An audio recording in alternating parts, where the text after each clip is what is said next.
बिस्मिल्लाहिर्रहमानिर्रहीम। अस्सलामु अलैकुम वरहमतुल्लाहि वबरकातुहू। आबिdraja चैनल की तरफ से आज मैं अपने दोस्तों को बताऊंगा कि रसूल अल्लाह सल्लल्लाहु अलैहि वआलिहि वसल्लम को कौन सा गोश्त ज़्यादा पसंद था। उससे पहले मैं अपने तमाम दोस्तों से गुजारिश करूंगा कि अगर आपने अभी तक मेरे चैनल आबिdraja को सब्सक्राइब नहीं किया तो ज़रूर कर लें।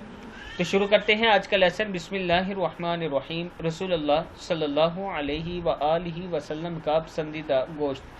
हज़रत अबू उबैदा रज़ी अल्लाह ताला अन्हु फरमाते हैं कि मैंने नबी अकरम सल्लल्लाहु अलैहि वआलिहि वसल्लम के लिए हंडिया पकाई, चूँकि दस्ती बकरे के बाजू का गोश्त रसूल अल्लाह सल्लल्लाहु अलैहि वआलिहि वसल्लम को ज़्यादा पसंद था, इसलिए मैंने एक दस्ती पेश की तो रसूल अल्लाह सल्लल्लाहु अलैहि वसल्लम ने इसे तनावल फरमाया और फिर दूसरी तलब फरमाई। मैंने खिदमत अक़दस में दूसरी भी पेश कर दी।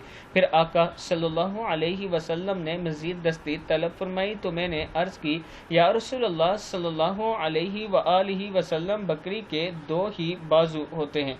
तो रसूल अल्लाह सल्लल्लाहु अलैहि वआलिहि वसल्लम ने इरशाद फरमाया, उस ज़ात की कसम जिसके कब्ज़े में मेरी जान है, अगर तुम खामोश रहते तो जब तक मैं दस्ती मांगता रहता मुझे दी जाती रहती, यानी हंडिया से अल्लाह के हुक्म से मिलती रहती। किताब का हवाला ये नीचे मौजूद है, आप दोस्त देख सकते हैं।